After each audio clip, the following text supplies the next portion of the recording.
Mga kababayan, Assalamualaikum warahmatullahi wabarakatuh. Dahil sa kamakailang paglalaan ng tensyon at labanan sa ilang bahagi ng gitnang silangan, hinihikayat ang lahat ng Filipino na kasalukuyang naninirahan o naglalakbay sa rehiyong ito na manigurado sa pag-iingat at pagsagawa ng mga kinakailangang hakbang upang mapangalagaan ang inyong kaligtasan. Iwasan ang mga lugar na may nagaganap na operasyong militar o malaking pagtitipon ng publiko.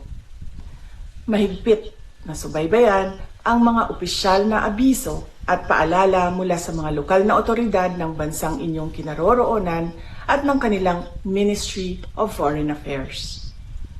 Maging mapagmatyag sa mga balita mula sa mapagkakatiwalaang organisasyon ng media. Panatili